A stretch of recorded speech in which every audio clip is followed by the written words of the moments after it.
बाद से caste census नहीं हुआ है। आज हर जाति दावा करती है कि मेरी आबादी इतनी है, मेरा ये इतना प्रतिशत है।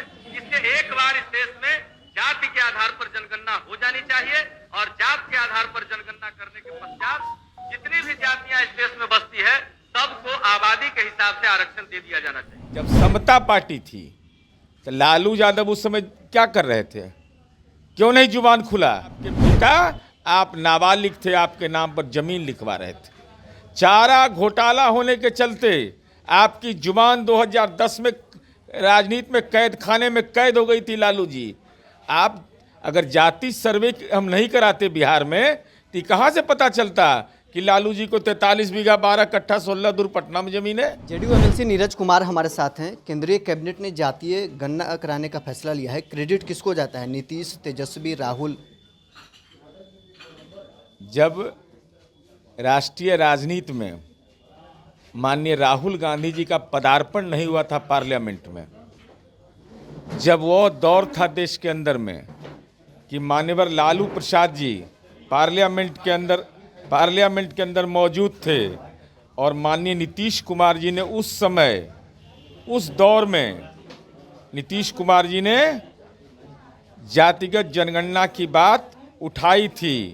तो कृपा करके जो ज्ञानी पुरुष हैं वही अब बताएं, ये देख लीजिए। जात के आधार पर जनगणना हुई थी, कास्ट सेंसस हुआ था। उसके बाद से कास्ट सेंसस नहीं हुआ है। आज हर जाति दावा करती है कि मेरी आबादी इतनी है, मेरा ये इतना प्रतिशत है। इसलिए एक बार इस देश में जाति के आधार पर जनगणना हो जानी चाहिए और जात के आधार पर जनगणना करने के पश्चात जितनी भी जातियां इस देश में बसती है सबको आबादी के हिसाब से आरक्षण दे दिया जाना चाहिए। किसी को कोई शिकायत नहीं रहेगी और यह आरक्षण हो। यह माननीय नीतीश कुमार जी का पार्लियामेंट में बयान 1994 में जब समता पार्टी थी तो लालू यादव उस समय क्या कर रहे थे? क्यों नहीं जुबान खुला? अगर आप सामाजिक आर्थिक जनगणना के पक्ष में थे, उसके बाद 2010 में देश के पूर्व प्रधानमंत्री मनमोहन सिंह जी ने कमेटी बनाई। उस कमेटी का रिकमेंडेशन आया कि ये जनगणना की होगा और उसकी रिपोर्ट सार्वजनिक नहीं किया। कर्नाटक में कांग्रेस की सरकार ने जनगणना करवाया और रिपोर्ट को डंप यार्ड में डाल दिया। हाँ, यह जरूर है तेजस्वी यादव जी कि जब जनगणना की मांग नीतीश कुमार जी कर रहे थे उस समय आपके पिता आप नाबालिग थे, आपके नाम पर जमीन लिखवा रहे थे। चारा घोटाला होने के चलते आपकी जुबान 2010 में राजनीति में कैद खाने में कैद हो गई थी। लालू जी, आप अगर जाति सर्वे हम नहीं कराते बिहार में तो कहाँ से पता चलता कि लालू जी को 43 बीघा 12 कट्ठा 16 दूर पटना में जमीन है। अब तो जातिगत जनगणना हो जाएगा तो इनकी कलई खुल जाएगी कि देश में कहाँ कहाँ इन लोगों ने संपत्ति का निवेश किया है। फिर तेजस्वी क्रेडिट क्यों ले रहे हैं? राहुल गांधी भी कह रहे हैं कि राहुल गांधी जो बात सदन में कह रहे थे नरेंद्र मोदी को मानना पड़ा। अरे मैं तो पूछ रहा हूँ कि मुंबई में बैठक हुई इंडी गठबंधन का, मैं नाम नहीं लेना चाहता, एक राज्य के माननीय मुख्यमंत्री ने कहा, जब नीतीश कुमार जी ने कहा कि कास्ट सेंसस करवाइए, यह आवश्यक एजेंडा बनना चाहिए, और उस समय कांग्रेस पार्टी खामोश हो गई, लालू जी खामोश हो गए।